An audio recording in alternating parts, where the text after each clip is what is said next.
ஒரு காசு பேணின் இரு காசு பெருகும் என்பது தமிழ் வாக்கு. ஆம், நீங்க சம்பாதிக்கக்கூடிய பணத்தை ரூ. 1 சேமிச்சா அது ரூ. 2வாக மாறும். நிறைய பேர் சேமிப்பு அப்படிங்கிற பழக்கமே இல்லாம வாழ்க்கையில வாழ்ந்துட்டு இருக்காங்க.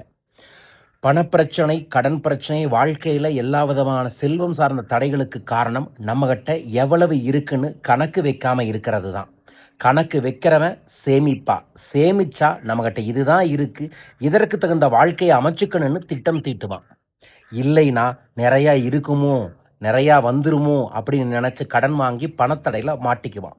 அக்டோபர் 31 உலக சேமிப்பு தினம். நான் ஒவ்வொரு வருடமும் சொல்கிறேன், பணத்தை சேமியுங்க. ஏன்னா பணத்தை சம்பாதிக்கிறது அப்படிங்கிறது குண்டூசியை வச்சு கிணறு தோன்ற மாதிரி, பணத்தை செலவு செய்கிறது அப்படிங்கிறது குண்டூசியை வச்சு பலூனை தொடுற மாதிரி பட்டுன்னு காணாமல் போயிடும். பணத்தை சேமிக்க சேமிக்க லட்சுமி ஆகர்ஷணம் இயல்பாக உங்கள்கிட்ட ஏற்படும்.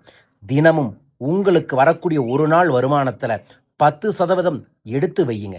எங்கெங்க குருஜி வரது போகிறதே சரியாக இருக்குது, நான் எங்கே சேமிக்கிறேன்னு கேள்வியை கேட்டீங்கன்னா வருங்காலத்தில் உங்களுக்கு மீண்டும் பணப்பிரச்சனையும் கடன் பிரச்சனையும் வரும்.